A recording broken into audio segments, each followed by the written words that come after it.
اعوذ باللہ من الشیطان الرجیم بسم اللہ الرحمن الرحیم۔ السلام علیکم دوستو، امید ہے آپ سب خیریت سے ہوں گے۔ شروع کرتے ہیں آج کی video. Prime minister Imran Khan کی تقریر کو لے کر ایک ہنگامہ سوشل میڈیا پر برپا تھا، جس میں پرائم منسٹر نے عالمی مالیاتی اداروں سے ڈیٹ ریلیف کی اپیل کی تھی۔ جو غریب ممالک قرضوں کے بوجھ تلے دبے ہوئے ہیں، ان کو فوری طور پر ریلیف پیکج دیے جائیں۔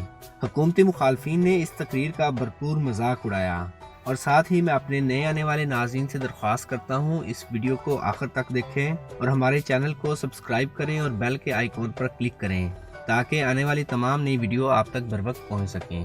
آئیے پہلے اس تقریر کو سنتے ہیں۔ آج میں پوری دنیا تک اپنی بات پہنچانا چاہتا ہوں اس بے مثال چیلنج سے نمٹنے کے تناظر میں جو کرونا وائرس کی وجہ سے درپیش ہیں۔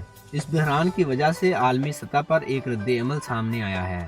ہمیں دو مختلف رد عمل نظر آتے ہیں، ایک ترقی پذیر دنیا میں اور ایک ترقی یافتہ دنیا میں۔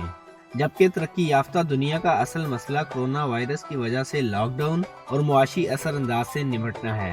ترقی پذیر دنیا میں وائرس اور معاشی بحران سے نمٹنے کے علاوہ ہماری سب سے بڑی پریشانی یہ ہے کہ لوگ بھوک کی وجہ سے مر رہے ہیں۔ لہٰذا ایک طرف وائرس سے لوگوں کو مرنے سے بچانا ہے اور دوسری طرف لاک ڈاؤن کے نتیجے میں بھوک سے اموات کو روکنا ہے۔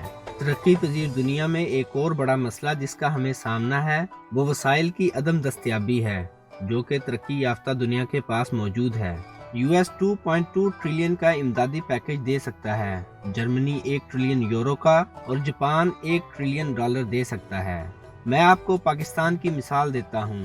220 ملین آبادی کے ساتھ ہم 8 بلین ڈالر تک کے پیکج برداشت کر سکتے ہیں، اور یہ بہت سے ترقی پذیر ممالک کا مسئلہ ہے، خاص طور پر وہ ترقی پذیر ممالک جن کا قرضہ بہت زیادہ GDP تناسب کے ساتھ ہے۔ ان کے لیے اپنے ملک کو چلانے کے لیے سرمایہ کی کمی کا سامنا ہے۔